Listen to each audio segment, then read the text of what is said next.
reflecting your image in all I do, bringing you honor with each word I say. I ask for your wisdom today, to speak of your mercy, to write of your grace, to broadcast compassion, to publish your ways, to photograph courage that comes from above. Lord, let my life communicate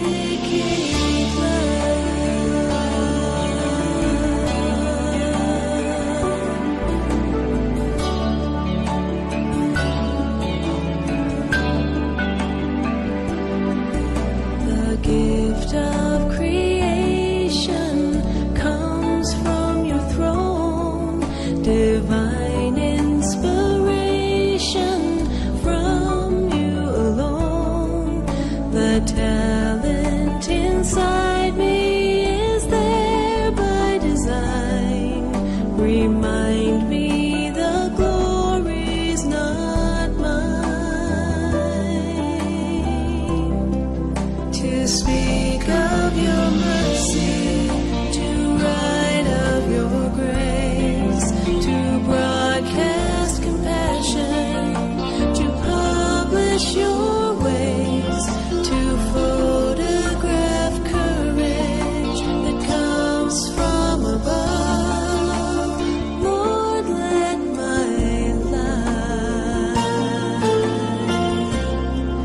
communicate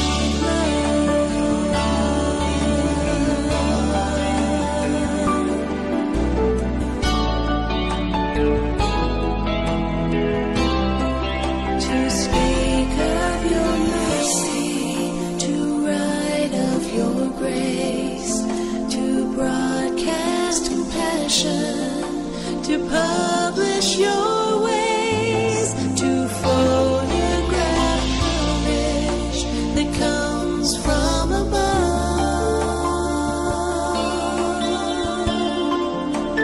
Lord, let my life communicate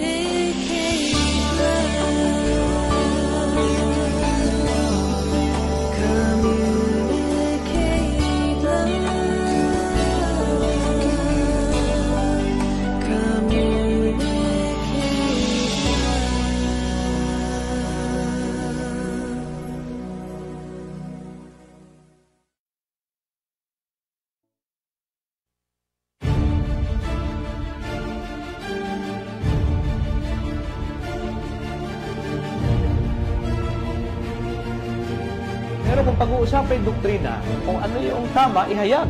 At yung mali, ibunyag. Sa Diyos, ipinakikilala po sa atin kung ano po yung tama at kung ano yung mali. Dapat yung turo makita po sa atin, hindi lang pangalan. Pag dumipensa ka, may dating, may tama. Huwag kayong magagalit. Mahal namin kayo eh.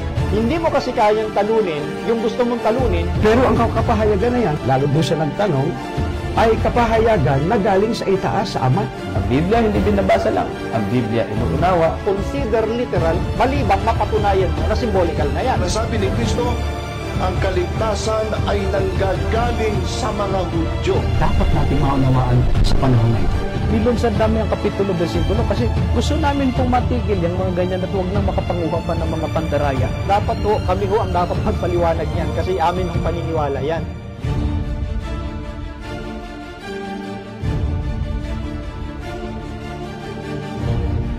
Ang aking tanong, Brother Jerry, ay... Ang tanong ko lang po. Ay, tatanong ko lang po.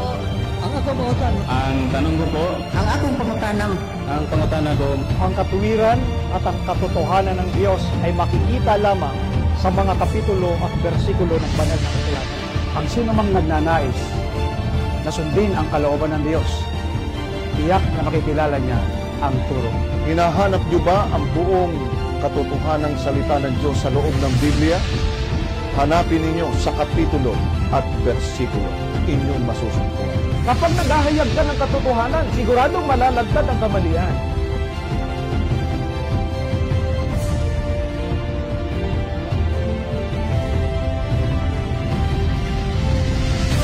Kunting hakbang na lang, sa Batista ka na.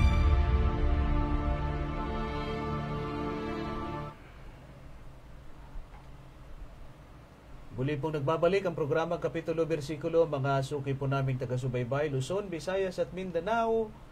Maayong hapon kaninyong tanan, magandang hapon po sa ating mga kababayan dito sa Luzon. Sana po ay datnan muli kayo ng programang ito na nasa mabuting kalagayan. Real time po ang ating programa, live streaming program ng ating programang Kapitulo Bersikulo sa ating pong Facebook page.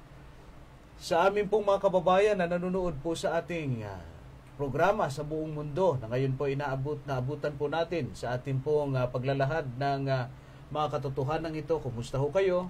Huwag ho ninyo kaming iwanan sa ating pong pag-aaral ng salita ng ating Panginoon Diyos. Mga kababayan po namin sa iba't ibang bansa sa buong mundo, mga kapatid namin sa Australia, dyan po sa Canada, mga kapatid natin dyan sa New Zealand, dyan sa Milan, Italy, yung mga kapatid natin sa Japan, sa Dublin, Ireland, ganon din ang mga kapatid natin sa Malaysia, sa Singapore, sa Kingdom of Saudi Arabia, dyan po sa Dubai, sa Taiwan, sa Hong Kong, at sa buong mundo na ho na hindi namin maisa-isa ang inyong mga pangalan. Babatiin ho namin kayo kapag nakita namin ang ang inyong mga pangalan na nandyan, na nagko-comment o kaya ay naka-tune in samantalang ating pong sinasagawa ang programang ito. Sa kalagitnaan o kaya sa bandang huli ay amin po kayong babanggitin para naman po magiging masaya tayo na ma-mention ang inyong pangalan. At iba yung pakiramdam na kayo nababati. Totoo po yan. Ramdaman ko rin yan dati. Nung ako'y mabati at binabati niya ako sa radyo. Naku, napakasaya ko, Brother Ben, nung panahon yun. Kaya po, sana po ay maglagay ho kayo ng inyong comment para kayo ay aming ma-mention. Siyempre po, kasama pa rin natin ang ating pong kapartner na sasagot po sa mga tanong. Actually, ikukumbine ho namin ngayon ang tanong at saka yung pagtalakay sa pagpapatuloy natin paksa na ating tinalakay sa unang episode ng ating programa sapagkat ito ay request ng ating mga manunood at ng ating mga kapatid sa pananampalataya na atin doon talakayin sapagkat marami nga namang hindi pa nakakaunawa ng kahalagahan ng bagay na ito na ating pinag-aaralan. Bago po tayo dumako sa ating pag-aaral, siyempre ipapakilala ko muli sa inyo ang aking pong kapartner na sa ngiti pa lang ay artistahin ang dating. Tunay. Sabi niya. Ang anak ng ating pong ginagalang ama ng broadcasting ng mga Seventh-day Adventist sa Pilipinas, ang Kamenong, na talagang hinangaan ng marami sa husay sa Biblia, sa mahinahong pananalita, Kamenong. Ngayon po'y kasama natin ang kanyang anak, ang Mr. John Travolta ng programang Kapitulo Bersikulo, Brother Benny Filomeno. Kapatid na Benny.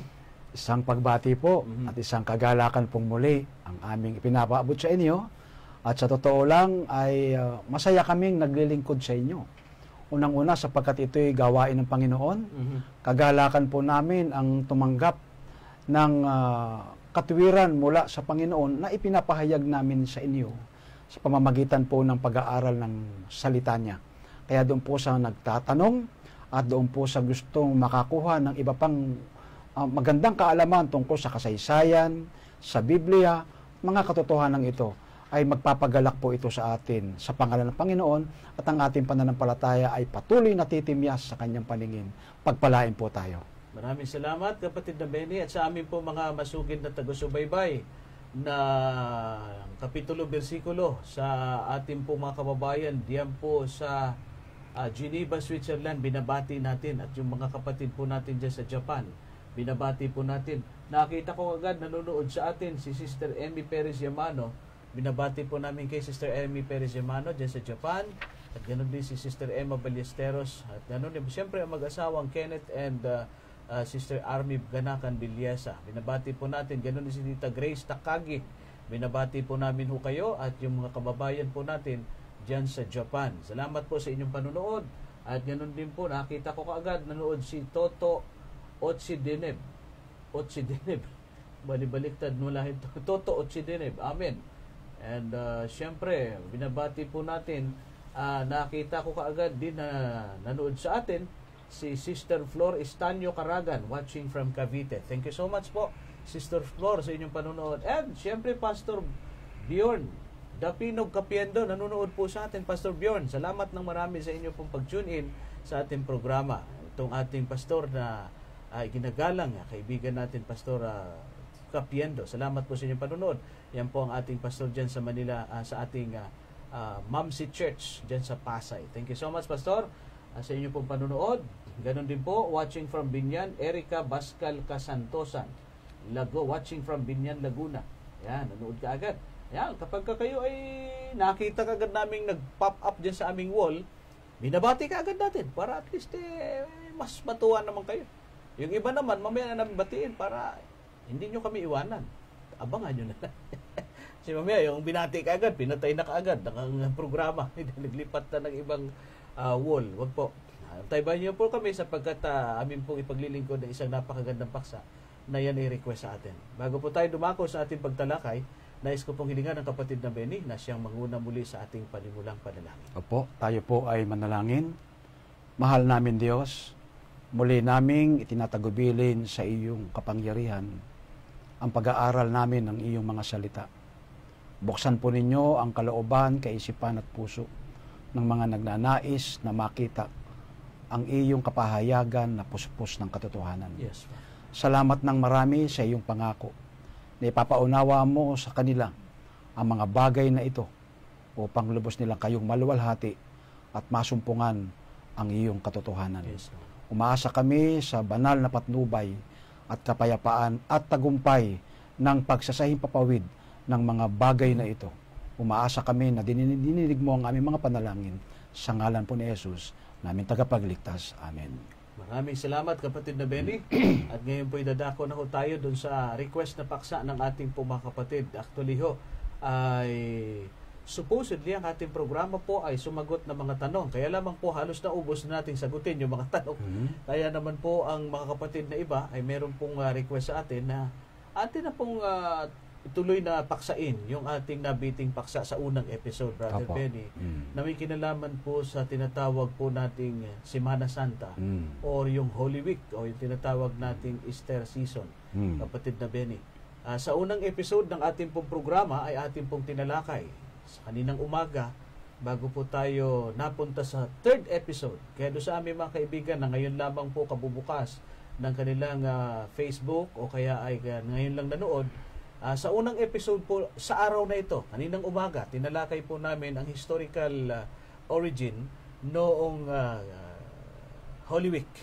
At nakita ho natin sa ating pong pag-aaral na ito pong ipinagdiriwang ng buong kakristyanuhan, lalo na sa ating bansang Pilipinas na Semana Santa, ay ito po ay pagdiriwang sa pag-alaala sa kamatayan at pagliligtas ng ating Panginoon Jesucristo sa ating mga kasalanan. Subalit, kung uugatin natin ang lahat ng mga pangyayaring ito, ay nag-origin doon sa tinatawag po nating kapistahan ng mga pagano sa panahon pa lamang na bago ipinanganak ang ating Panginoon Jesucristo.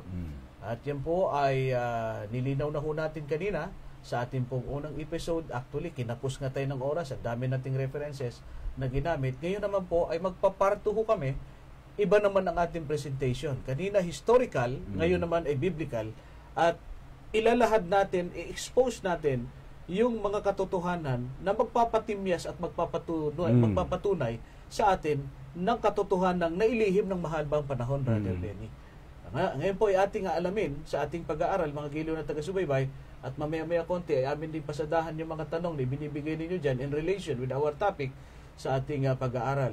Brother Benny, yung Semana Santa, kadalasan, ay sabi nga natin kanina sa ating unang pagtalakay, ay finished product na lang siya. Noong historical fact na relihiyong pagano na ipinagdiriwang na nila itong tinatawag na festivity na ito sa panahon pa lamang ng bago ipinanganak ang ating Panginoon Jesucristo. Ngayon pupunta tayo dito sa kasalukuyang nangyayari. Pagkatapos ito ang ending. Ano yung mga nakikita pa nating katotohanan, kapatid na Benny, na magpapatutuo o magbibigay ng katunayan na merong mga katotohanan sa Biblia na kailangan nating matuklasan maliban doon sa sakripisyo ng Panginoon Jesucristo, kapatid na Benny? merong mga bagay na dapat tayong pansinin, lalo't may kinalaman sa paniniwala. Opo. Ang paniniwala kasi, o yung tinatawag na belief system, ay pinaglalaban ito ng tao. Kapag ka ang dalawang magkasundo ay mistulang magkasundo pero hindi magkasundo sa relihiyon at paniniwala, ay merong malaking problema. Tungkol dito sa pagkabuhay, yung sinasabing Easter Sunday. Ayun. Yung tinatawag nating linggo ng pagkabuhay, Brother Jerry. Dahil dito ay na-evolve, nagkaroon din ng evolusyon tungkol sa bagay nito na nauso yung tinatawag na pangingilin ng araw ng linggo Yun. is because si Kristo ay nabuhay ng unang araw ng sanlinggo. Napaka-prominente na mag-create ito sa isipan ng mga, sabihin nating hindi gaanong halaw ang Biblia at kasaysayan, na kay daling paniwalaan sapagkat napakaganda ng approach. Kagaya nga ng sinabi mo, finished product. Ay, ganun din siguro, Brother Jerry, marahil ang ating hihimayin sapagkat finished product na ito at ito ay tinangkilik hindi lamang ng napakaraming tao sa sanlibutan, kundi ng ilang mga elite o yung mga taong may influence na kinikilala na yung araw ng linggo ay isang banal na pagsamba o pag-aalaala sa pagkabuhay ng ating Panginoon. Lalo ngayon ay Easter Sunday, sabi ng ating mga kaibigang Katoliko. At hindi lamang ating mga kaibigang Katoliko, maging ang mga prominenteng protestante na pananampalataya, sinasabi nila na ito ay katunayan na ang ating Panginoon Kristo ay pinalitan na ang araw ng Sabat. Sapagkat ngayong araw na ito, nabuhay ang ating Panginoon Kristo, yung tinatawag nating linggo ng pagkabuhay, na sineselebrate ng ating kinagisnang pananampalataya sa tinatawag natin Semana Santa. At yan din ang dahilan kung bakit marami mga protestante ang naniniwala na ang Sunday ngayon ang siyang Christian Sabbath. Dahil lang sa nabuhay ang ating Panginoong Hesus Kristo. Mga giliw namin taga-subaybay, kaya nga po itong ating paksa ngayon, request po ito sa atin na talakayin natin ang mga katotohanan na makikita natin dito sa selebrasyon ng Semana Santa ng ating po mga kaibigang Katoliko. Brother Benny, binanggit kasi ninyo na sabi ko nga lagi, ginamit ko yung word na finished product. Finished product din ang Sunday keeping. Yes. Kasi nga, ang akala ng marami, kapalit na yan nung Sabat na nasa Biblia. In fact, may mga Kristiyano nga na tinatawag nila na ang Sunday ay Christian Sabbath. Ano ang iyong masasabi dyan? Brother Jerry, mapapansin mo yung sibilisasyon ng isang lugar. Itong pinag-uusapan natin, universal to eh. Opo. Oo, kaya ang tao nagising, maski ikaw, maski ako, nagising tayo. Na yung pag-observe ng tao, araw ng linggo na siyang pagpunta sa sambahan, sa simbahan. Mapapansin natin maging sa mga dictionary, ay kontrolado ito ng isang pagpapasya at layunin. Anong ibig kong sabihin? Halimbawa, tignan mo sa Webster, tignan mo sa Merriam, any vocabulary meaning, halimbawa, Sunday, sasabihin nila, Christian Sabbath. Sabbath for the Jews. Nakikita mo? Nagkakaroon ng pagpapaliwanag, which kung titignan mo, tama nga naman. Bago sabihin ay dinevelop na at sinibilize na ng mga, sabihin nating, ayaw ng Sabat ng Diyos. Kundi para ma-implementa yung nais nilang maiproklama na yung Sabat ay yung Sunday. Kumbaga, naka-mindset. Yun yung sinasabi mo kanina na finished product.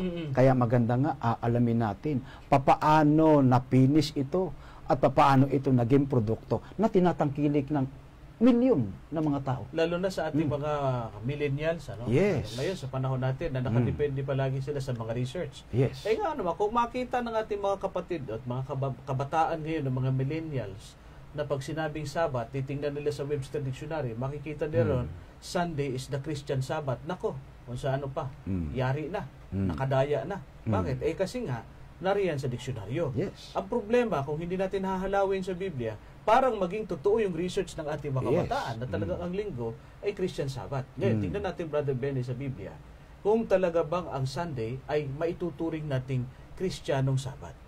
Meron lamang pong 8 mga talata sa Biblia, mga giliw naming taga-subaybay, na nag-mention or nagbanggit ng araw ng linggo o yung unang araw ng sanglinggo. Pero dyan sa 8 talata sa New Testament, na makikita ninyo sa 4 na gospel, at saka sa unang Korinto 16:2 at sa iba pang mga salin ng Biblia na ang salin diyan ay Sunday. Nag-mention po, binanggit diyan, pero hindi ho kailanman sinabing kapalit yan ng Sabat. Yes. Halimbawa, magbanggit tayo, Brother Benny, ng isa. Yung nasa aklat ng Lucas na paborito nating basahin, sa kapitulo, dito po, kababasahin ko na po sa inyo, itong Bible na hawak ko, chapter 23 ng aklat ng Luke, dito sa The Living Bible na paborito ko pong salin. Ang nakalagay po rito ay ganito, chapter 23 ng aklat ng Lucas, at babasahin ko po ang versikulo 54 hanggang kapitulo 24, versikulo 2 hanggang 3. Ganito po nakalagay. Ito po ay pangyayari sa buhay ng ating Panginoon Jesucristo, Brother Benny. Sige. Nakalagay po rito, this was done late on Friday afternoon, the day of preparation for the Sabbath. Kailan daw po nangyari? Ito po ay kamatayan ng ating Panginoon Jesucristo. Tamang-tama ito, sariwa sa isipan ng ating mga kababayang Katoliko, na namatay ang ating Panginoon Jesucristo ay Friday afternoon. Nilagyan pa nga ng oras yan ng ating mga kaibigan. Alas 3 ng hapon. Ang tawag dyan ay Biyernes Santo. Kasunod ng Biyernes Santo, sabi rito, a day of preparation for the Sabbath. Sa makatwid, ang araw ng Sabbath sa Biblia ay kasunod ng araw ng kamatayan ng ating Panginoon Jesucristo, na yan ay araw ng Biyernes. Pagkatapos, ang sabi rito sa verse 55, as the body was taken away, the women from Galilee followed and saw it carried into the tomb. Then they went home and prepared spices and ointments to embalm him. But by the time they were finished, it was the Sabbath, so they rested all that day as required by the Jewish law. Nagpahinga sila ayon sa kautusan. Pagkatapos, ang sabi rito sa chapter 24 verse 1 up to 3, but very early on Sunday morning, they took the ointments to the tomb and found the huge stone covering the entrance had been rolled aside. So they went in, but the Lord Jesus' body was gone. Wala na, nabuhay na maguli ang ating Panginoon Jesucristo ng Sunday. Ang tawagan ng ating mga kapatid diyan na Katoliko ay Easter Sunday. Ito ngayon, yung araw na sineselebrate na marami. Pero tingnan ninyo, bago nagkaroon po ng pagkabuhay na maguli, tinawag na siyang Sabat. Meron ng Sabat na nangyari. O baka sabihin nilang ating mga kaibigan, ay yan na nga po, kasi hindi pa dyan nagkaroon ng Christian Sabat. Kaya, Jewish Sabat yan. Yes. Ay, ganito po mga kapatid. At least nakita ninyo na yung Sabat na yan, originated na ipinangingilin na ng mga Hudyo. Tingnan natin sa paglaon ng kasaysayan, Brother Benny. Kung ba dyan nabuhay ang ating Panginoon Jesucristo sa pag-aaral mo ng kasulatan, kapalit na ba yan ng Sabat? Kagaya ng sinabi mo kanina, mayroong 8 talata sa Biblia na may kinalaman sa unang araw ng linggo o Sunday. Pero walang pag-uutos o anumang banal na paghabilin ng Panginoon na ito'y gawin mong isang pagsamba na kagaya ng araw ng Sabat. Sapagkat walang nauunang utos na ipangilin mo ang linggo na siyang kapalit, di umano. Sa Biblia, wala.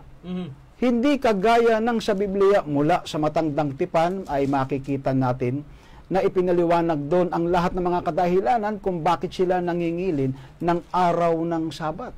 Una pa lang sa matandang tipan, mapapansin natin laging may dahilan kung bakit iniutos ng Panginoon na mangilin ng Sabat.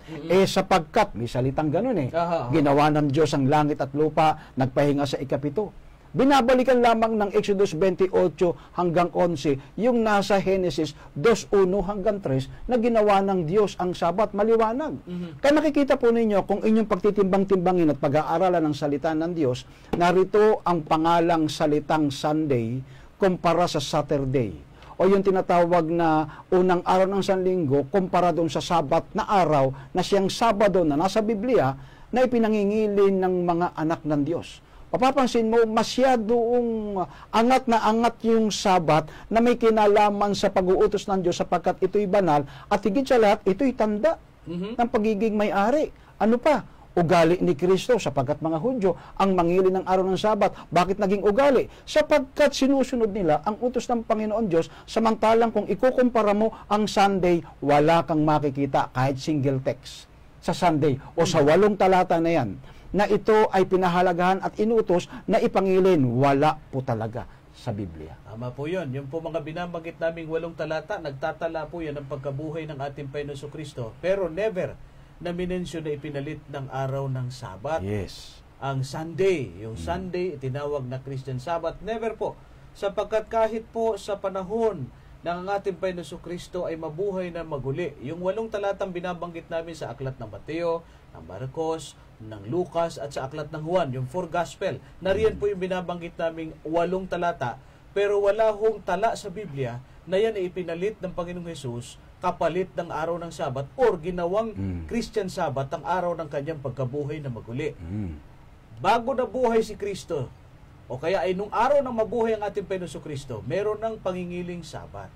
Amari sabihin ng ating mga giliw na taga-subaybay, papaano ho yan? Pagkatapos na ang ating Panginoon Kristo ay mabuhay, nagpalit na po talaga siya. Kasi ang kanilang basihan, ito ang isa sa mga pinagbasihan, Brother Benny, Sige. ay itong nakalagay dito sa Kapitulo 20, ang versikulo 19. Ito ang sabi sa Juan. Ang nakalagay rito, nang kinahapunan nga ng araw na yaon, itong unang araw, ng unang araw ng Sanlinggo, at nang makapinid ng mga pintuang kinaroroonan ng mga alagad dahil sa katakutan sa mga Hudyo, ay dumating si Jesus na tumayo sa gitna nila at sa kanila'y sinabi, kapayapaan ang sumainyo. Ang konklusyon ng marami dyan, lalit ng mga protestante natin mga pastor, sabi nila, ukitan mo, iyan ha, nabuhay na ang ating Panginoon Kristo dyan, yung mga alagad nagtipo na sila dito sa binasa nating talata. Kaya dyan nagpasimula ang Christian Sabbath noong nagtipon sila nung hapon ng linggo. Ano comment mo, Brother Benny? Ay nagtipon ayon sa takot sa mga Hudyo. Hindi ayon sa pagsamba. Oo, kasi binasa, hindi naman tayo yung nagsabi niya, kundi yung kasaysayan ng Biblia at saka yung mga salita ng Biblia, ang kababasa lang ng kapatid na Jerry. Hindi ho pala ito pagsamba. Kasi hindi ito yung tinatawag na kapalit ng Sabat. Yes. Bakit po? Tingnan ninyo ha. Ang sabi rito, nang kinahapunan nga ng araw na yaon, na ng unang araw ng Sanlinggo at nang nagpipinid ang mga pintong kinaroroonan ng mga alagad, dahil sa katakutan sa mga Hudyo, ay dumating si Jesus at sa kanya sa gitna nila, tumayo sa gitna nila at sa kanila sinabi, kapayapaan ang sumainyo. Hindi naman nagpulong ito Hindi ito kapalit ng Sabat. Dahil natatakot ang mga Hudyo, kaya sila nagkakapinid ng pintuan, nilapat ng husto ang pinto, sapagkat iniisip ng maraming mga tao nung nawawala ang bangkay ni Kristo, pinagbintangan ng mga Hudyo, ang mga apostol, na ninakaw nila ang bangkay ni Kristo. Yes. Takot na takot sila na baka sila rin ay ipapako din sa krus kagaya ng kanilang Panginoon, Brother Benny. Kaya sila ay takot na takot sapagkat sila ay follower ni Kristo Baka sila ay idamay doon sa ginawang parusa ng mga Hudyo sa ating Panginoon Kristo. Kaya sila nagtatago, natatakot. Hindi naman sinabing nagpinid ng pintuan dahil nag-worship. Maski naman sa kasaysayan, Brother Jerry, wala namang sinasabing ang Sabat ay pinalitan na ng pangingilin ng linggo. Kundi ito'y mababasa natin sa mga ilang pangungusap lamang ayon sa aplikasyon at opinion ng mga bumabasa ng mga issue na ito. So, yan po ang ating masasabi dyan. Mga gilo. Ano pa ang isang katunayan natin, Brother Benny? Na hindi talaga kailanman naging Christian Sabbath ang Sunday. Isa pa uling talata. Tapos babasa pa ulit kami ng maraming referensya. Tingnan nyo sa Gawa 13. Wala na ang ating Panginoon Kristo rito. Sa panahon na ito ng pangangaral ng mga apostoles, tingnan ninyo kung pinalitan ba ng Christian Sabbath na Sunday ang pangingili ng araw ng Sabat na Sabado. Kapitulo 13, ang bersikulo po ay 42 at 44. Ulitin ko po, Gawa Kapitulo 13, ang bersikulo ay 42 at 44. Ganito ang ating mababasa. At pag-alis nila, ay kanilang ipinamamanhik na salitain sa kanila ang mga salitang ito sa Sabat na susunod. Biruin mo, yung mga alagad, kasama po rito si Apostol Pablo. kapag sila po ay sumasamba sa ating Panginoon Kristo, sa Panginoong Diyos na kanilang kinikilala, araw po ng Sabat, at sa kanilang pagpunta sa mga sinagoga para mangaral at makipag-aralan sa mga kapatid sa pananampalataya na miyembro ng iglesia, araw ng Sabat. Anong sinabi? Salitain nyo ika uli sa susunod na Sabat, yung sasabihin na inyong sinabi ngayon. Ni-request ng mga kapatid. Dapat, ang tamang sinabi ni Pablo ganito, mga kapatid ko, huwag nyo nang i-request na sasalitain namin ulit sa susunod na Sabat. Sabado ngayon, bukas Linggo, yun na ang ating Christian Hindi, Sabat. kasi 48 AD na ito, Brother Ayun Jerry. ang maganda sa kasaysayan. Hindi na pwedeng masabi natin ito ay sinasabing yung usong salitang Lord's Day, yung Resurrection Day, na araw ng Sunday, ay malayo-malayo po. Matagal na si Kristo umalis dito. Yes, sapagkat sinabi pa rito, sa susunod na Sabat, ibig sabihin talagang ugali nila. At hindi sinabi, ito na yung pagkakataon sana ni Pablo, Brother Benny, na sabihin, mga kapatid, huwag na yung next Sabat. Kasi, Hudyo na yung Sabat na yun na sinasabi ninyo. Ang Christian Sabat, bukas na, Linggo na. Ganun ba sabi? Ay, hindi ganun. Kasi ang Biblia palagi ang pinagbabasihan natin ng mga issue na ito. Kaya hindi po tayo maliligaw po, salamat sa Biblia at kasaysayan na ipakikita sa atin ng malinaw na mga bagay na ito. Sabi doon sa 44, tingnan mo kung ginarant ba o tinupad ba ni Pablo yung sinabi ng mga kapatid. Sabi niya, at nang sumunod na Sabat, hindi Sunday. Hindi sumunod na Linggo. Hindi sinabing kinabukasan dahil Sabat itong ni-request Ito, binasa natin sa 42, sa araw ng Sabat nung magtipon sila na Apostol Pablo at ng mga Kristiyano. Nag-request yung mga Kristiyano na salitain mo ulit Apostol Pablo yung sinabi mo sa next Sabat. Ang sabi ni Pablo ay ganito sa 44, at nang sumunod na Sabat ay nakakatipon halos ang buong bayan upang pakinggan ang salita ng Diyos. Hindi pala sila kinurek ni Pablo. Oo, kasi tuloy-tuloy yung salita ni Pablo. Oo, at saka sinabi sana ni Pablo, oy mga kapatid, ulitin ko ulit para maintindihan ninyo. Ngayon halimbawa yung Sabat. Nag-request ang mga kapatid na Apostol Pablo, sabihin mo ulit sa amin next Sabat, ikaw ulit ang speaker namin, sabihin mo yung message mo ulit. Sabi ni Pablo, dapat ang sasabihin ni Pablo, pagkakataon niya nang i-correct yun yung mga Kristiyano, mga kapatid, hindi na tayo magsasabado. Bukas na kasi Christian Sabat na. Hindi ganun Dahil nung sumunod na Sabat, hindi kinabukasan Nung sumunod na Sabat, nagkatipon ulit ang buong bayan para pakinggan ang salita ng Diyos. Di anong araw ang pagsamba pa rin ng mga Kristiyano sa bagong tipan? Sabat pa rin. Yes. Hindi kailanman Linggo ang kapalit na Sabat. Dahil sana ikinorek na ni Pablo ang mga Kristiyano dito sa Gawa 13 nung sabihin nila, next Sabat mag-speaker ka ulit. Aba. Tsaka Brother Jerry, napaka-consistent po ng subject na ito. Ayan, sa 15:20 ng mga gawa, hindi tayo aalis sa aklat ng mga gawa. 15:21, ang sabi rito, sapagkat si Moises, mula ng unang panahon, ay mayroon sa bawat bayan na nangangaral tungkol sa kanya. Palibasa ay binabasa sa mga sinagoga sa bawat Sabat. Ayun. Napaka-consistent, ibig sabihin walang gatol. Maski sa panahon pa ni Moises, hanggang sa panahon ng bagong tipan, sa panahon ni Apostol Pablo, binabasa ang kautusan, ang pangangaral na ito sa bawat Sabat. Ayun. Maliwanag. Ngayon, isa pang katunayan, kasi pinag-uusapan natin ay Biblia at saka itong kasulukuyan nating ipinagdiriwang ng buong mundo na sabihin na nating Semana Santa ng kinagisnang relihiyon ng ating pong mga magulang. Ano pa ho ang isang mayamang katotohanan kapag dating ng Semana Santa? Ito po ay madalas namin, hindi ko ito nagamit kanina. Katunayan na yung Sabat ay Sabado talaga na hindi pinalitan ng Linggo. Ito kinakanta ito nitong nakaraang Linggo ng Semana Santa. Subukan kong kantahin sa Pasyong Mahal. Subukan ko kung maalala ko pa ang tono. Dito po sa Pasyong Mahal ng ating Panginoon Kristo na isinulat po ito ng ni Don Mariano Pilapil. Ang sabi dito sa tingnan niyo sa pahiwatig sa kanyang kapahiwatig nakalagay ganito, Sa harap ng nauunang kasulatan patungkol sa babasahing may pamagat na pasyong mahal ng ating Panginoon Kristo na isinalin sa aming kamay upang suriin sapagkat ito'y tunay na mahalaga at walang ibang babasahing makatotohanan para sa mga Kristiyano. Natagpuan namin ito'y walang bahid ng pagkakamali sa panig ng pananampalataya.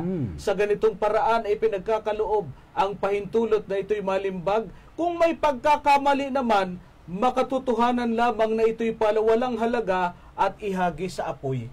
Pag meron daw error dito sa kanyang salin sa pasyong mahal, itapon sa apoy.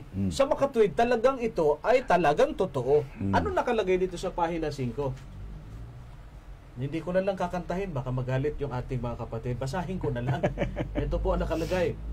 At sa Genesis na libro, ayan ho, binabasa ko po ito, pahina 5. Nalalaman ay ganito, nang lalangin itong mundo, nitong Diyos na totoo, kaarawan ng Domingo.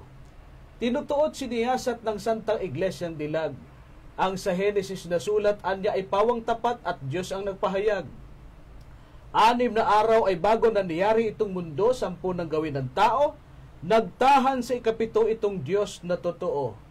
Ito'y pasunod sa atin ng Diyos na maawain, at kaya ipinagtagubilin na talimahin at sundin ang Sabado'y ipangilin. Ay, maliwanag pala dyan. Ay, kaya sabi ni Mariano Pilapil, pag nagkamali daw itong pasyon, itapon sa apoy. Eh, bakit kinakanta natin tuwing araw ng Semana Santa, hindi naiintindihan ang pagkakasulat yan? Na yung araw ng Sabado'y ipangilin, tapos maglilinggo ka? Ay, napakalayo niyan kung ikaw'y Katoliko. Ay ngayon, kung ikaw na may protestante, ay wala kang basihan sa Biblia na yung linggo mo ay kapalit at o kaya ay ginawang Christian Sabbath. Wala po. Kaya nga may hamon kami dito sa programang ito ng kapitulo, bersikulo at ng buong Seventh-day Adventist Church sa buong mundo na magbibigay ho ang sinumang mga Adventista sa ating pamunuan ng 1,000,000 dolyar pa nga Naku, laki niyan, ha? Oo. Sa sino mang tao na makakabasa na ang Sunday ay tinawag na Christian Sabbath sa Bible, ha? Sa Bible. Na yung ng linggo ay araw na ng Sabat sa Biblia. 1,000,000 pong dolyar yan na hanggang ngayon ay nandyan sa ating General Conference kung meron kayong mababasa. Pero sabi ng Katoliko, sa kanilang mga sulat, you may read from Genesis up to Revelation, but you will not find a single verse authorizing the sanctification of Sunday. O, biruin mo, kung walang Sunday keeping sa Bible, walang Sunday worship sa Bible, o yung pagsamba araw ng linggo pangilin, asaan nyo kinuha yung katunayan ninyo na Christian Sabbath? Ay man-made Sabbath yan, Brother Benny. Ayan po ang malinaw dyan, kapatid na Benny. Mapapansin natin, Brother Jerry, meron pang isang nauusong mga salita kung bakit maraming naniniwala na okay lang at sang-ayon naman daw ang Diyos na ikaw ay magsimba ng araw ng linggo. Hindi lamang ng simbahang Katoliko, kundi ng napakaraming protestante at mga nauusong relihiyon ngayon. Yung pati ang mga mega churches ay sumasang-ayon sa mga paniniwalang ito at yan ang kanilang ginagawa. Sapagkat yung salitang The Lord's Day ay parang niyapos na mga tao bilang isang mahalagang araw ng pagsamba na nabasa nila sa Apokalipsis 1:10. Babasahin ko, Brother Jerry, sa wikang English ng King James Version ng 1:10. Sabi rito, sa Tagalog, ako'y nasa espiritu ng araw ng Panginoon at narinig ko sa aking likuran ang dakilang tinig na tulad sa isang pakakak. Basahin ko sa English. I was in the Spirit on the Lord's day and heard behind me a great voice as of a trumpet. Sana bago malason ng buong sanlibutan sa salitang Lord's Day na siyang Sunday, ay maipaliwanag natin dito at kanina'y naumpisahan na natin na hindi po ito araw ng linggo, na kinapitan naman ng Easter Sunday. Malayo po, maging ang Biblia po ay hindi sumasang-ayon dito sa pasyong mahal na binasa rin ng kapatid na Jerry. Dito ay pinakikita po, ang Lord's Day, wala namang ibang Lord's Day kundi ang Sabat. I was in the Spirit, sabi ni Juan. Alam po ba niyo sana imbento yan? Meron akong tala kung bakit tinawag na ang Lord's Day ay araw ng linggo. Ito po ay natala after 75 years. Ang haba rin panahon, Brother Jerry, na isulat ang Apokalipsis ni San Juan sa 1:10 ng binasa ko kanina. Ang sabi rito, the first conclusive evidence that Lord's Day was applied to Sunday is found in the apocryphal gospel according to Peter. Yun. Sabihin, merong, anong tawag dito, na mindset ang mga tao sa salitang Lord's Day sa aklat na ang title ay Gospel according to Peter. Written about 75 years after John, time of John wrote, there a resurrection day is called the Lord's Day. Sapagkat sa panahong yan, makapangyarihan ang simbahang Katoliko. Opo. Na ginagalang naman natin, Brother Jerry, na sila ang nagpalabas ng mga aklat na yan sapagkat meron silang tinatawag na ang kanilang paliwanag, ang kanilang mga papa, ang kanilang mga pare, o maging ang simbahan ay infallible, hindi nagkakamali ng papaliwanag. Talagang ito ay mayroong brainwashing, hindi lamang sa iglesia, pakalat hanggang sa buong sanlibutan, ng lahat ng kanilang sinasabi is above the Bible. Kaya nasanay tayo, Brother Jerry, na ang mga sinasabi ng simbahan ay totoo. Kaya yung the Lord's Day kay daling paniwalaan. Ang masakit ito, bakit kayong mga protestante ay mayroong ganito rin pagsang-ayon na ang Lord's Day ay tinatawag na Sunday. Meron mga ilang protestante, bagaman ng ilan ay hindi. Ngayon, ang bagay na ito, sa pagkapatuloy, Brother Jerry, nais ko pang banggitin yung bagay na ano ang nangyari tungkol sa bagay na yan. Bakit nagpatuloy na ang mga Kristiyano ay nangili ng linggo, samantalang ang mga Hudyo naman ay Sabado. Brother Jerry, nagkaroon ng negatibong pagpapalagay ang buong sangkristyanuhan, bagamat sila'y iba-iba. Na pagdating ng araw ng Sabadong turo na siyang banal na Sabat, karaniway merong impresyon na negatibo, ay sa Hudyo lang yan. Ay sa Judaismo yan. Kaya kapag merong mga Seventh-day Adventist na nangangaral ng Sabbath keeping according to the Bible, ito ay tinatapos kagad sa isang pagpe-prejudice o paghatol, ay Judaismo yan. Sino ba nag-imbento nito?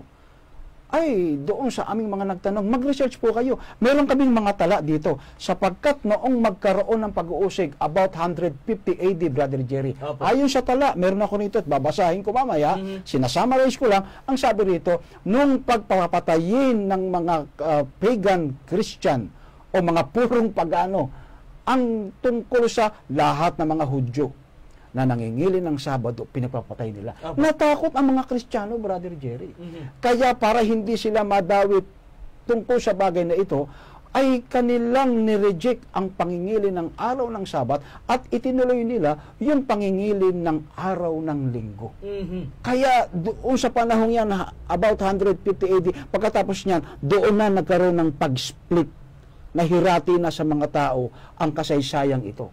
Kaya ang mga Hudyo ay napandirian na ng mga tao, pati ang kanilang paniniwala. Hanggang sa na-mindset o na-brainwash yung mga tao sa maling paniniwalang ito. Kaya hanggang ngayon, meron pang mga taong hindi nakakapag-aral.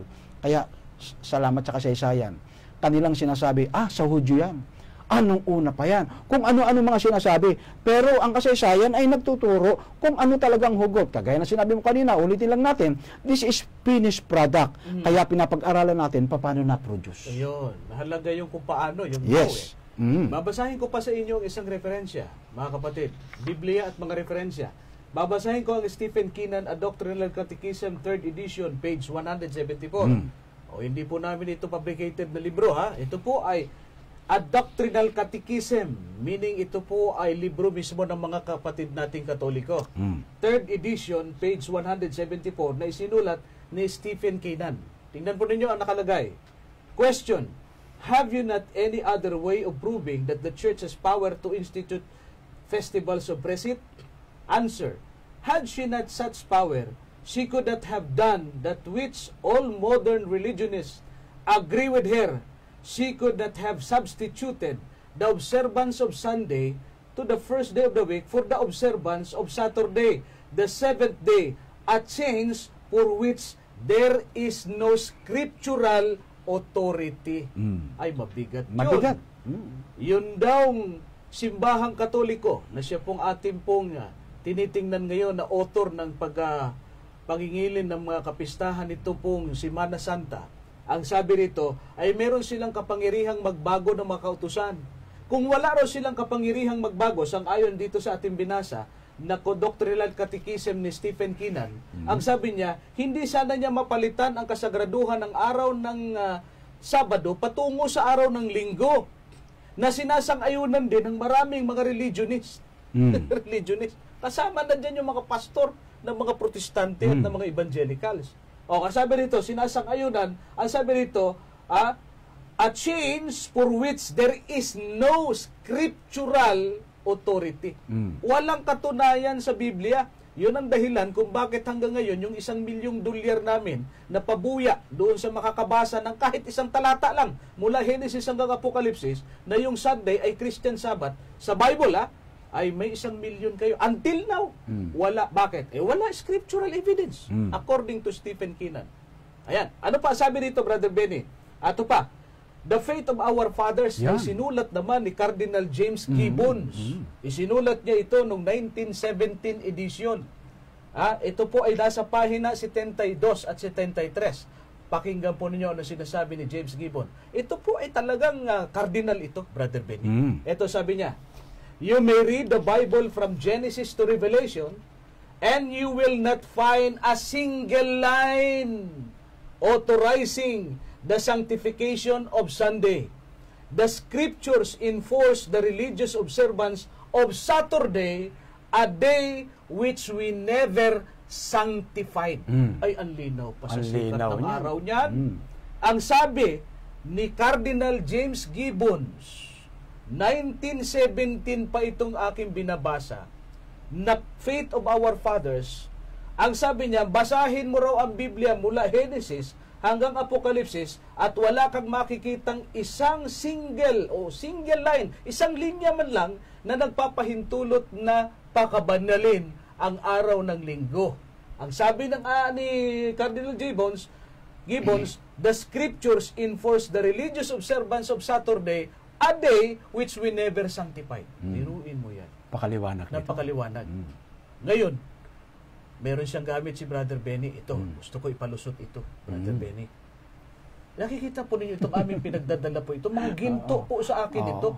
Binayaran ko at binili ko ganito nung makita ko sa National Bookstore to. Ayan The Pope's Diary, 2007.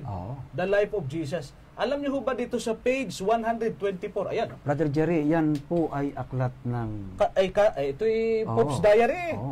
Aklat ng Simbahang Katoliko ito. Aklat ng Simbahang Katoliko. Page 124. Ayan, kita po ninyo sa camera. Ito po hindi po ako nag-iimbento din Ito po nakalagay Who instituted Sunday as the Lord's Day? Ayan, ito yung ating pinag-uusapan ito ang sabi, Sunday as the day of the Lord was instituted by Pope Saint Sylvester I, 314 to 335. It was possible thanks to the Edict of Milan of Emperor Constantine, who granted freedom of worship to the Christians. Wow. Sa pool. Maliwanag, ano? Saan daw po galing? It was established by Pope Saint Sylvester I. Dahilan sa ito ay pagbibigay ng kalayaan ng pagsamba ng mga Kristiyano. Nakita na ninyo, kaya kayong mga evangelical pastors, sa Bisaya pa, bisan inyong kahit saan mo kakalkalin yung iyong kati sa katawan pagka hinahanapan ka ng scriptural evidence from the Bible na wala ka talagang bababasihan sa araw ng pangingili mo ng Linggo kasi there is no scriptural evidence. Yes. Saan ang galing yun? It was constituted by the Roman Catholic Church named Pope Sylvester I para mag-grant ng worship sa mga Christians. Ibig sabihin, Brother Jerry, tayo umaapila tayo sa mga kaibigan natin protestante na hindi Katoliko. Correct. Pero dapat maintindihan din ninyo na baka kayo ay bumabalik na sa inyong nanay. Yun nga. Ibig sabihin, dala nyo kasi yung picture frame ng nanay nyo, ay makababalik kayo. Pero nais kong bigyan pa ng mga supporting evidence sa kasaysayan, Brother Jerry. Yes po.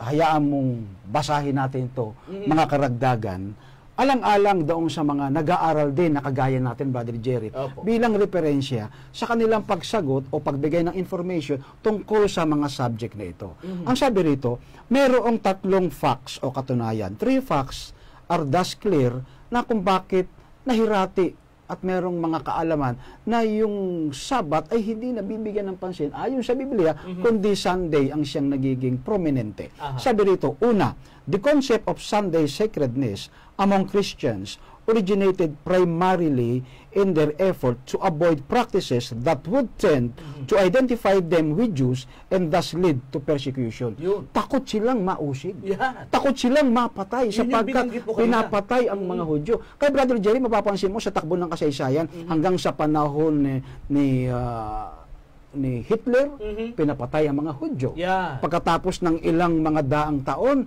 inubos ang mga Hudyo, pati mga bata, sa lugar kung saan sa bansang Europa at Amerika.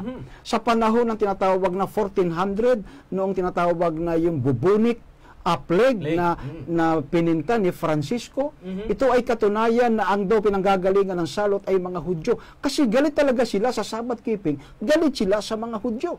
At maski sa panahon ng ma-destroy ang Jerusalem noong 70 AD, ang Roman Empire ay nagsabi ring wag sanang lumitaw ang kapangyarihan mula sa mga Hudyo sapagkat sila'y bayan ng Diyos. Pero sapagkat dahilan sa nagpapatuloy ang katotohanan ng Panginoon, ayon din sa Biblia, nagpatuloy ito yung tinatawag na mga spiritual Israel, tayo na nga po yun na kiniklaim natin. Kasama ang sacredness ng Sabat na iniaaral natin. Ikalawang dahilan, the church at Rome early developed a preference for Sunday and the increasing importance attached to Sunday in the early church at the expense of the Sabbath closely parallel Rome's gradual rise to power. Ibig sabihin, sang-ayon sa tala, ay dahan-dahan, gradually. Kaya may kondisyon may pagma-mindset na ibinibigay ang sistemang ito kung bakit tinanggap ito ng nakararami. Kagaya ng binanggit natin, ito ay sa kapangyarihan ng pangrelihiyong sistema sa Roman Empire. No? Ginamit ang pangrelihiyon, yan na nga yung sistema ng kapapahan. Ikatlo, Brother Jerry, ang ganda. Finally, Roman influence prevailed to make the observance of Sunday a matter of church law. Look at that. Batas. Batas talaga ng simbahan. As it did with many other practices such as the worship of Mary, the veneration of saints and angels, the use of images, and prayers for the dead. Now, sabi rito, Sunday sacredness rests upon the same basis as these other non-scriptural practices introduced into the church by the Bishop of Rome. Anong aklat? Ang sabi, anong aklat? Ecclesiastical History, Volume 22. Aklat din ng Katoliko. Binasa natin, Brother Jerry. Napakaliwanag. Alam niyo po, kahit ubusin po namin 2 oras namin sa sangkaterbang referensya. Napakarami, Brother Jerry. Kay Brother Benny pa lang po, baka 1 oras lang yan. Etong akin, napakadami pa ito. Naku ho. Kaya nga ho, ang pinakamaganda lang natin gagawin dyan, huwag na ho kayo makipagdebate na yung Sunday ay Christian Sabbath. Mapapahiya lang ho kayo. I'll tell you, nagsasabi po kami sa inyo ng katotohanan, wala hong scriptural evidence yan na yung Sunday ay Christian Sabbath. In fact, ang gumawa ng pagiging Sunday as the Lord's Day or Christian Sabbath, it was the Pope or it was the bishops of the Catholic Church. Si Pope Sylvester I. Siya ang may gawa niyan para mag-grant ng worship sa mga Christians. Na yun nga binanggit ni Brother Benny. Kasi ang mga Kristiyano nung panahon na yun, during the Dark Ages, takot sila na baka madawit sila sa pagpapapatay sa mga Hudyo na mga Sabbath keeper. Kaya yung ginawa, nangilin sila ng linggo para hindi sila patayin. Kaya nagkaroon ng Christian Sabbath na ang Sunday naman instead na Saturday. Correct. Ito po, tingnan nyo, babasahin ko po ito sa inyo. Ay napakaganda po nito. Plain Talk About Protestantism of Today. 5 minutes daw. 1868, page 213. Na isinulat po ito ni Monsignor Luis Sigor. Monsignor ito. Pare. Katoliko po ito. Ito sabi niya, the observance of Sunday by the Protestants is an homage they pay in spite of themselves to the authority of the Catholic Church. Sa pool. Yung palang pangingilin ng linggo ng mga Protestante ay kabayarang ukol nila pagkilala nila sa otoridad ng simbahang Katoliko. Hala, sige, kayong mga pastor ng Protestante, sikat pa ng sikat. Sige, wala kang makukuha sa Biblia na basihan yan. Saan mo kinuha ang iyong basihan yan? Sa doktrina ng simbahang Katoliko. Brother Jerry, pinatunayan niya ng isang kasaysayang naganap noong October 31, 2017 sa selebrasyon ng the death anniversary of Protestantism, 500 year para kay Martin Luther. Opo. Na sinang-ayunan naman ng Vatican sa sistema nito na sinabing katapusan ng Protestante o the death of Protestantism. Na ng panahong yan ay nagkaroon sila ng sign agreement, no more Protestant, with Pope Francis and Bishop Munich Yonan ng Evangelical o Lutheran na pinagkaisahan nila. Kaya habang binabasa mo yung statement na yan, ay pumasok sa isipan ko na sila ay nagbibigay o nagbabalik lamang ng kanilang pagpaparangal, paggalang sa prestige ng simbahan ng Katoliko bilang kanilang pagtanggap sa mga aral na ito. Alam niyo, sabi ng mga Katoliko, ang tunay na Protestante ay ang mga Seventh-day Adventists. Yan ang sinasabi nila. Sila nagsasabi niyan. Yung mga Protestante ngayon, mga anak yan ng Katoliko. No, sasabihin ko po sa nandideresahan yan. At hindi ko ikinatatakot yan. Masakit ang katotohanan. Kami ho rito, walang lihim eh. Yung po mga Protestante ngayon, mga anak ko kayo ng Katoliko.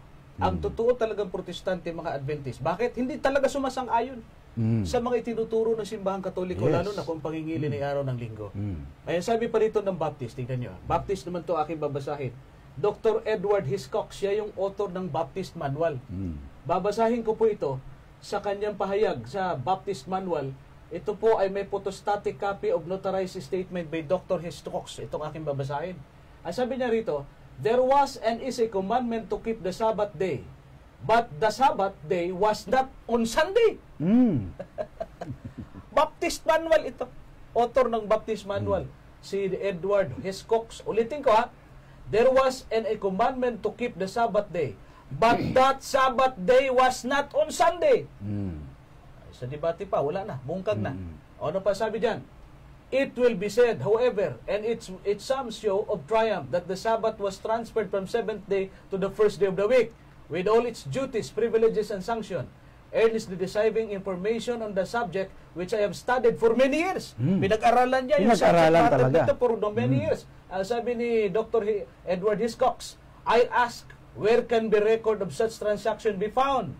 Not in the New Testament. Absolutely not. Saan daw kinuha yung ganong paniniwala sa New Testament? Sabi niya, absolutely not.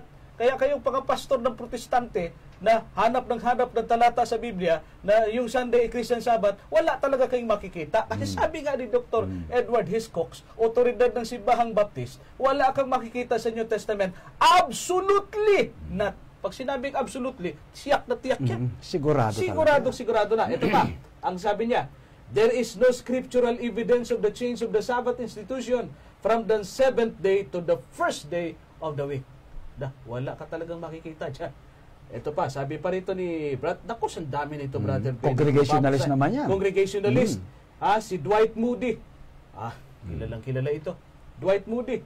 Theology, Sermon 107, 1888. Edition, Volume 4, page 49.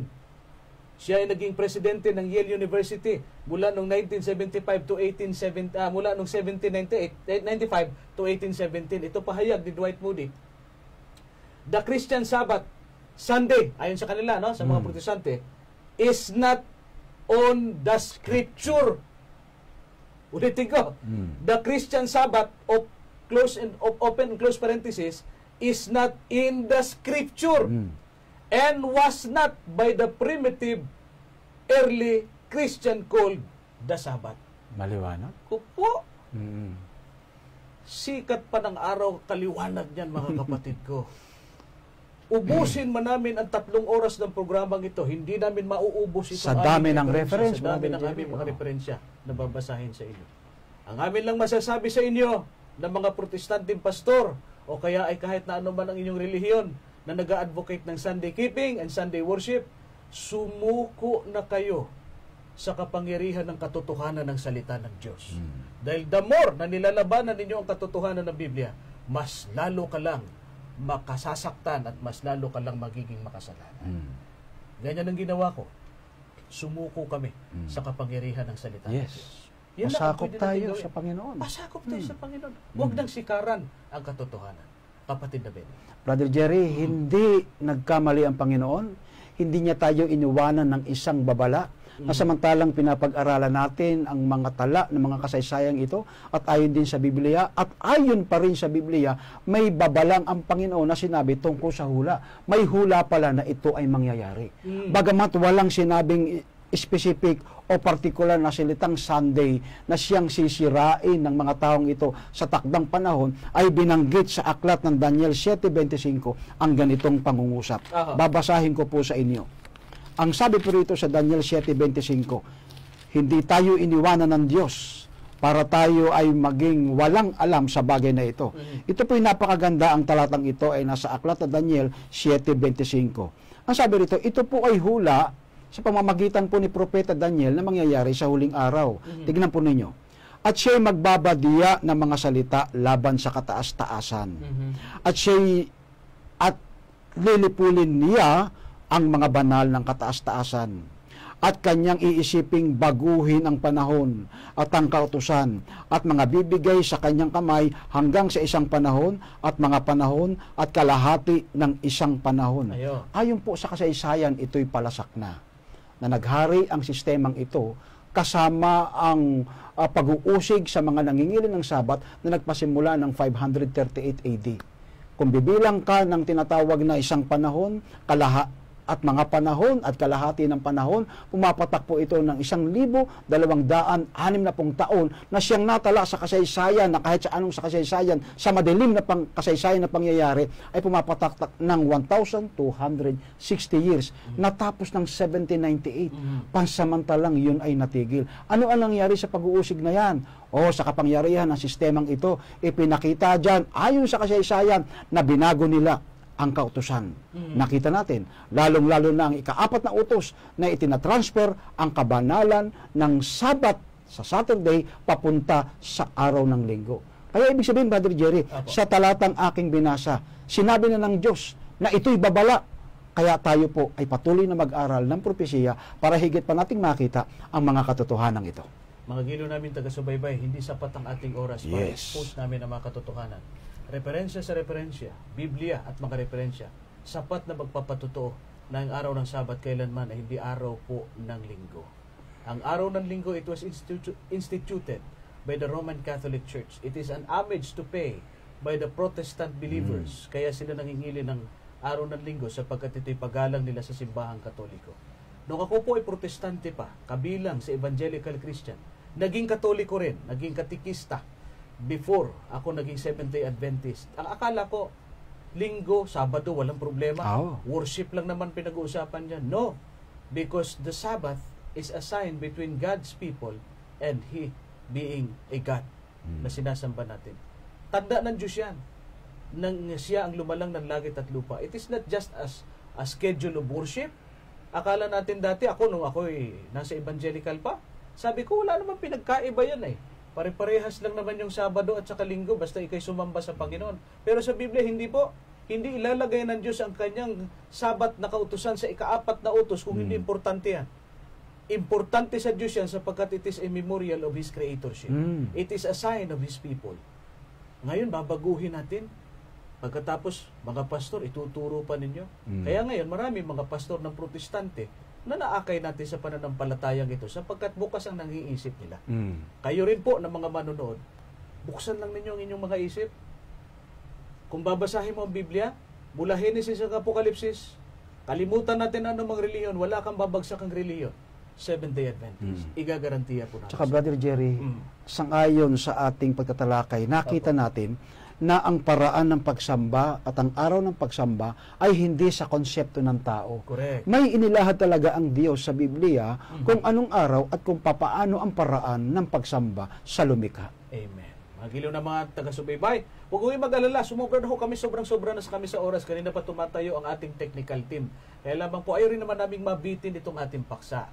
May mga tanong ho kayo, doon na ho namin sasagutin sa susunod na po nating episode. Ito yung magiging last episode natin sa ating live streaming program sa araw na ito. Lahat na po ng tanong, amin sasagutin. Lahat ng mga pagbati, babatiin na po namin. Huwag ho kayong mawawala sana. Kung paano nyo kami sinubaybayan mula kanina hanggang ngayon sa ating programang live streaming program, huwag ko kayong bibitiw. Paganda ng paganda, ang mga tanong na binigay sa atin dito, sasagutin po namin, makaraan lamang po ng ilang minuto. Apo. Tayo po ay mananalangin sa Panginoon sa ating pagtatapos. Panginoon po naming Diyos, makapangyarihan naming Ama, salamat po ng marami sapagkat ginamit po ninyo ang palatuntunan ito, ang kapitulo bersikulo upang aming ihayag ang mga lihim na mga aral na hindi kailanman pwedeng ilayo sa amin ng tradisyon o ng makapangyarihang simbahan. Opo. Ngayon po'y naunawaan namin ang mga hiwaga ng inyong mga katotohanan na ang araw ng Sabath, bagamat pilit na tinatanggal ng kaaway, dahil ito ay palatandaan ninyo sa inyong bayan at tanda ng inyong pagiging manlalalang. Ngayon naiintindihan namin na nanatili ito at kailanman ay hindi pwedeng magtagumpay ang kaaway upang ito'y kanyang sirain. O Diyos, naming banal, may mga kapatid kami sa ibang pangkati ng pananampalataya. Sinsiro po sila sa paniniwala at pagnanampalataya nila. Yun nga lang, O Diyos, kulang lang sila ng pagsusuri sa inyong banal na kasulatan. Opo. Ngayon po, marinig nila at narinig nila ang tinig ng inyong mga katotohanan. Akayin po ninyo sila amang banal. Mahabag po kayo sa kanila dahil sila naman ay mananampalataya din naman ninyo. Opo. At ang inyong pangako, kung sila po ay inyong mga tupa na nasa ibang kawan ng pananampalataya, sila ay inyong aakayin at diringgin nila ang inyong tinig, susunod sa inyo at magkaroon ng isang kawan. Ito ang tunay na iglesia na kinabibilangan ng inyong mga lingkod. Marami pong salamat sa pagtugon niyo sa aming panalangin. Sa pangalan po ng aming Panginoong Hesus. Amen. Amen. Mga binamahal po namin, suking taga-subaybay, hanggang sa muli po nating pagsasama-sama sa Himpapawid. Makaraang minuto lamang po, babalik po kami for our question and answer na inyo po ipinadala. Maraming salamat po sa pangalan po ng bumubuo ng programang Kapitulo Bersikulo, ang ating technical team na nasa kabilang side ng ating kwarto, ang Tinig sa Ilang Production, at ang aking kapartner, Brother Benny Filomeno. Ito po ang inyong lingkod kay Cristo, Brother Jerry Sevilla. Maraming salamat po sa inyong walang sawang pagsubaybay. God bless you all po. To speak of your mercy, to write of your grace, to broadcast compassion, to publish your